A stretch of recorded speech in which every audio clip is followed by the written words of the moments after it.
ang galing. Okay, gawin ha. 1, 2, 3, go. 1, 2, ang galing. Okay, very good. Next, let's go to number 2.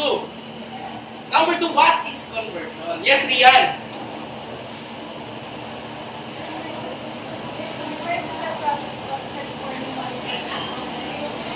Oh, so it's letter C daw. Do you agree? Yes. Yes, of course you agree. That's correct also. Okay, very good, Rian. Next, number 3. What is number 3? What is gravity? Another hand.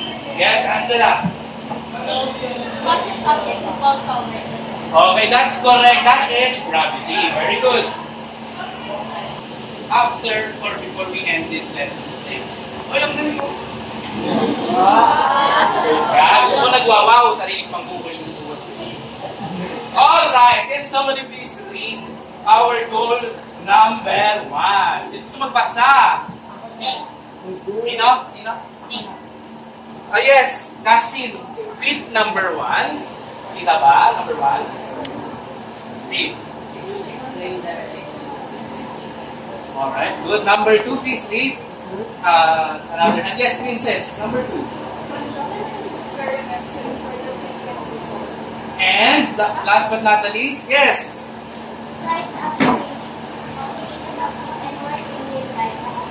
Alright, lahat yan matatalakay natin. We will be hitting those objectives later on. So believe me, we can do this. So, before firstly, watch and learn.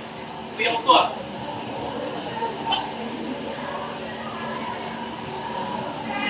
Ngayon, kami si Sir.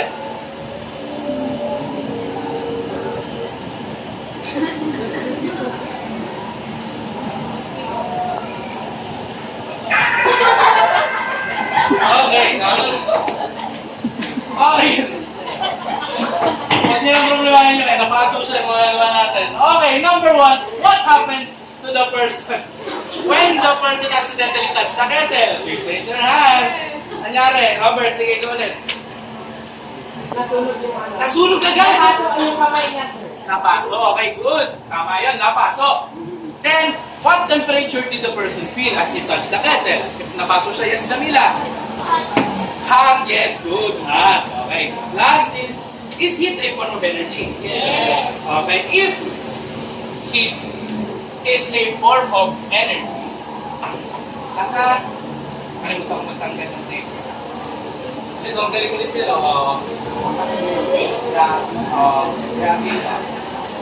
If heat is a kind of malayo lumikit. Anyway, tingin sa TV or dito lang, I want you to complete this things warmer. Do we agree on this one? Yes. Okay, kung naintindihan ng essence ng heat. Naintindihan ng heat? Yes. Sino nakaramdam na ng heat? Oo. Sino may ang heat? Ay, ako, delikado. Okay, that's good. Now, that you understood the definition of heat, yan, tama. Heat is a kind of energy that makes things. Paano naman itong next? Anybody, everyone watch.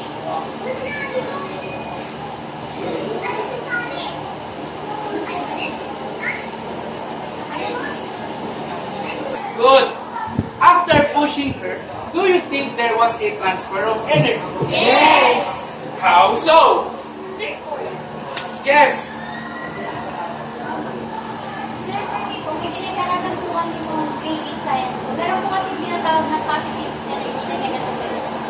Bali yung unang babae po na tulungan, sir, napasa po yung energy niya dun sa may babae na tulungan sa harapan. So it created work when she pushed that the other girl. Siyempre, meron laging kailan ng buhay. Our lesson for today is about work and their relationship with each other. Kaya, tingnan natin ang mangyayari with our experiment 2. Alright. Now, for meron dyan label yung number para madali nyo na lang makita. O yung nandun ang electron. Saan yung uniform mo na po kanya? 1 or 2 members to present your findings later on, okay? So, I have already given you instructions right there to do with your activity. Pero sa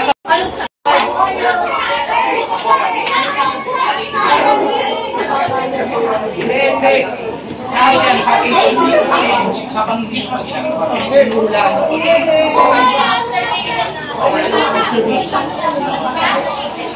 nahihirapan din siya tumingin sa okay. Once again, good morning, teachers. And I'm here up front of you because I thank you, Sir Ron. Goodbye and thank you, visitors. Goodbye and thank you, teachers. See you next time. Okay, grade 9.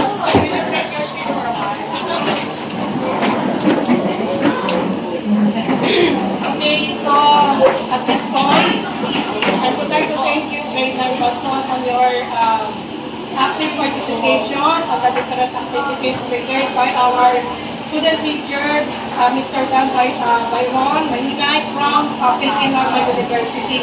And of course, I would like to give thanks also to his operating teacher, Sister Renette Mata, who is with me this morning hanggang ngayon. Thank you, sir. And also for Sister Alex Utelas, the OIC head and the principal.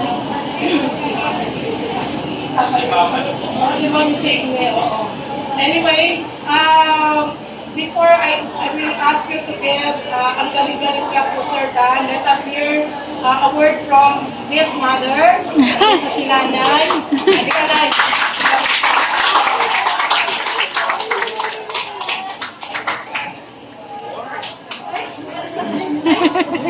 Sige po, ay Dan, sabi ka ni mother, sabi na ano observation na sa inyo dito sa gitna.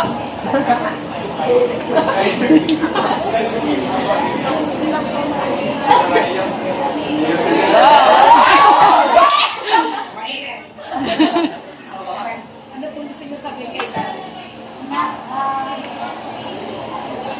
Hindi ko na-expect na ganyan ka.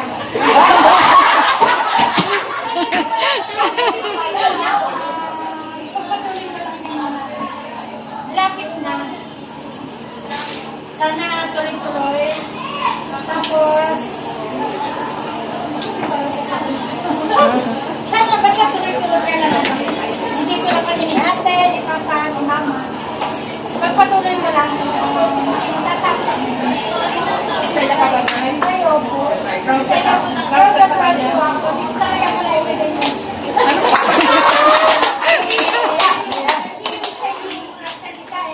Dito, nakita ko ang daldal. Daldal dahil pagkakakitaan niya yung daldal na lang. Paano siya? At nakakapagpaturo siya sa maraming mga sadya. Ako siya magkasabi sa Italian. Kaya, ano lang yan? Mahilig siya mag-explain. Mahilig siya makipag-dihani. Pero, basta hindi siya talaga yung masalita. Pero, pag siya naman nagsalita, di ba yun talaga yun? Pero dito nakita mo na yun. Oo. Kasi ganda mo po din natin sa Thank you. Kasi nakante pa kasi ako talaga. Tahimik. Oh, sir! Sira ko kasi ako. Pero hindi talaga, kaya gusto ko pala si mama para makita niyo yung different side ko na. Hindi ba?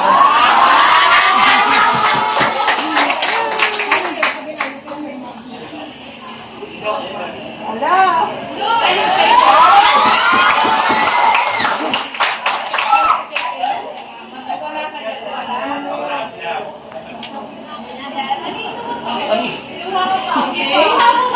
Sabay. Okay, wala kapag nakapagpatapos ng anak. Lalo na sa panahon ngayon, hindi madaling bumuhay at pagkakaral ng anak. So, in the future, I hope next time mapalit sa inyo dyan, mapapanood ng mga susunod ng mga supervisor, ng mga city. Pwede rin kayo maging guro at iba pang mga profession. Pero, ang i-promise niyo sa sarili niyo is to make your parents proud of you. Okay? So, may papangako niyo kayo. Yes. Okay, mag-aaral mabuti. Si ate, baka you want to say something?